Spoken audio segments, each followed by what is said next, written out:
Hello everybody, welcome back to the Epic Flight Academy. This is the Private Pilot Ground School. I'm Mike Thompson.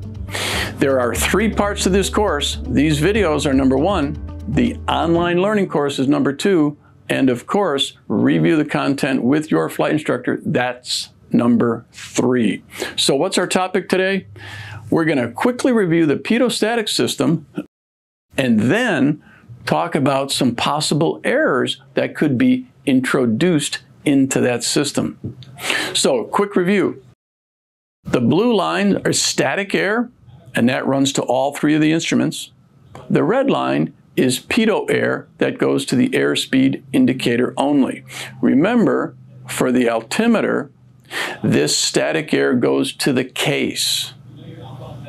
The altimeter is a barometer that measures pressure.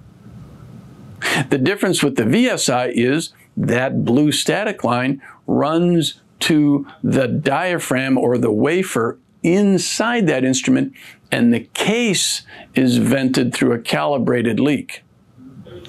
The VSI indicates the rate of pressure change. And then finally, the airspeed indicator. The airspeed indicator takes static air to the case, and the red pitot air goes into the wafer or diaphragm inside that airspeed indicator, and the airspeed indicator measures differential pressure. So when I think about a Pitot-Static system, I'm thinking about a system on this aircraft that gives me information about the atmosphere in which I fly. Altimeter, pressure. VSI, rate of pressure change. Airspeed, differential pressure. So with that review, let's jump into some possible errors that might be introduced into this system. Now, that's important for us as pilots because we want to be able to recognize and then compensate for those errors. Now, when we look at these errors, let's look at them in a logical sequence. We're going to start with a blocked pitot tube. Now, one of the things you might be asking yourself is, well, how might my pitot tube become blocked? And I don't know the answer to that. There's a couple of possibilities. In my flying career, little insects crawl in there. That's one. You might hit something in flight. Let's hope not. Ice is a possibility if your pitot tube deicer is not working. So talk to your flight instructor. There might be different ways this pitot tube becomes blocked. Let's just say that pitot tube does block. Take a look at this diagram. Notice the pitot tube also has a drain hole. What are we draining? Moisture. Moisture in the system drains out of that pitot tube system through that drain hole. So let's imagine we've got some insects in this pitot tube, yet the drain hole is open. Now, first question, what instruments in the Pitot-Static system are going to be involved?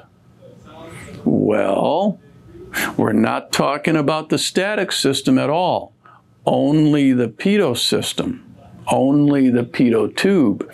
Well, that only goes to one instrument. So the only instrument that's going to be involved here is the airspeed indicator. Now, with the pitot tube blocked and the drain hole open, that airspeed indicator is not going to get that ram air, and so it's not going to be able to indicate. Meanwhile, the case pressure is operating just fine. What's going to happen? The needle is going to drop to 0, and the airspeed indicator is just going to say, you know what? I quit. I don't have pitot pressure. I can't help you. Now, let's look at the second scenario. Not only is the pitot tube blocked, but somehow the drain hole is also blocked.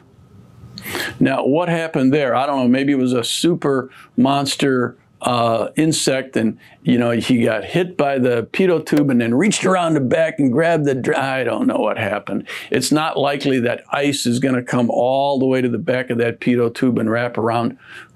You know what is a possibility?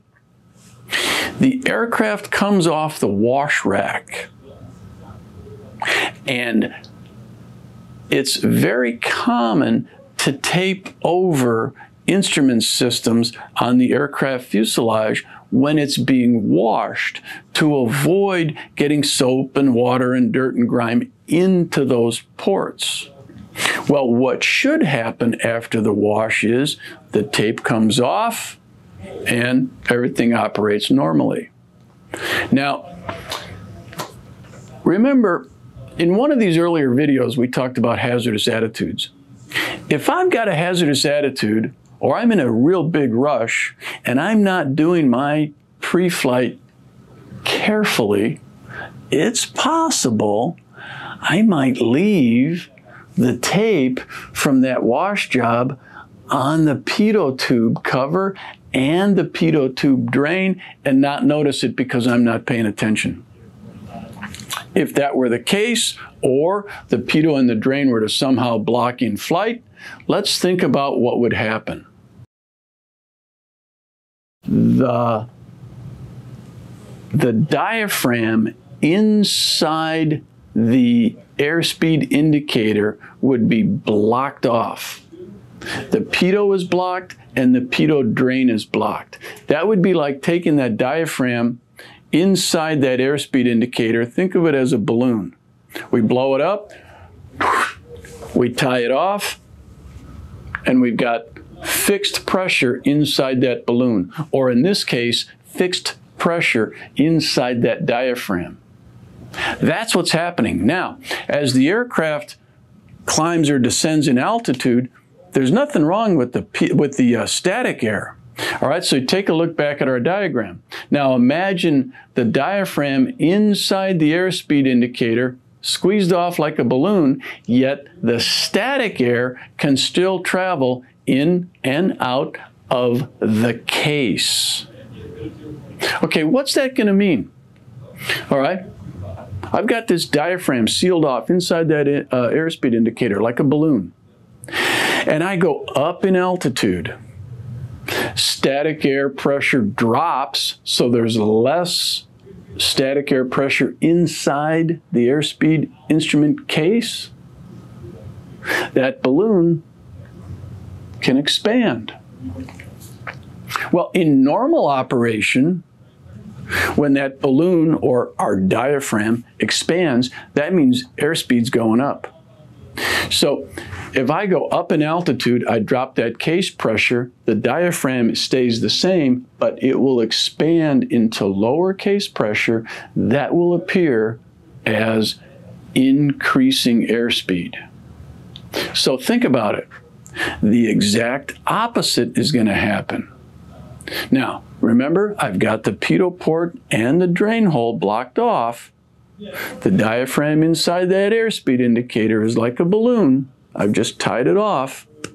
I go down in altitude, static pressure increases in the case and shrinks that diaphragm.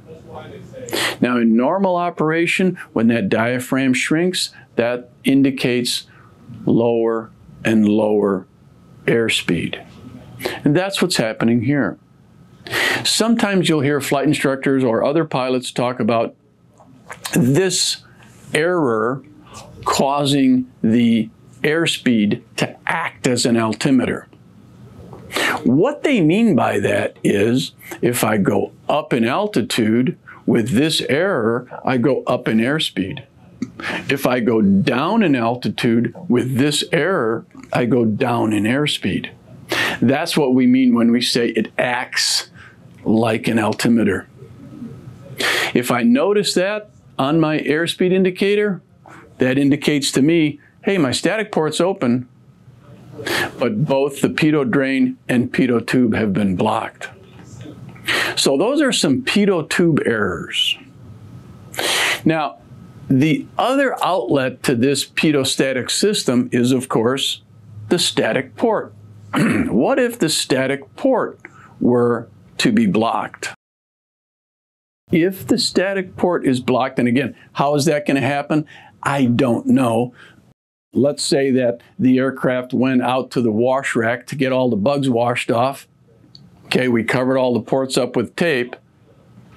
It's my fault because I did a really poor pre-flight and I didn't get the tape off, and I take off and I got tape over the static port.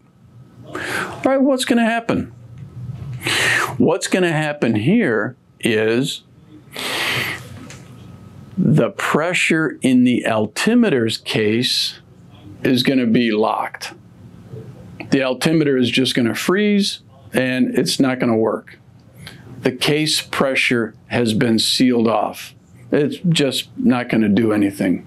So the altimeter is just going to freeze. So what about the vertical speed indicator? Well, let's think about it. The static line runs to the diaphragm inside the vertical speed indicator. That static port is sealed off. The air in that line is trapped. The vertical speed indicator is just going to sit on 0, and that's all it's going to say. Now, what about the airspeed indicator? If the static port is blocked, remember, the pitot tube and the drain are still open, what's the airspeed indicator going to do? If the static port becomes blocked and the aircraft is above the altitude where the port became blocked, the airspeed will indicate lower because the trapped static pressure is higher than normal for that altitude. So you have to kind of think that through. All right, let's try that one more time. The aircraft ascends above where that static port got blocked. Now, the airspeed is going to indicate lower. Why? Because that trapped static air pressure is higher than it should be for that higher altitude. So the airspeed is going to think, oh yeah, it's a lower airspeed. It's a lower differential pressure, lower airspeed. Well, those are the main errors that we could see from plugged pitot tubes, pitot drains, and static pressures. That's it for our review of the pitot-static port and pitot-static errors. Thanks, everybody. We'll see you for the next one.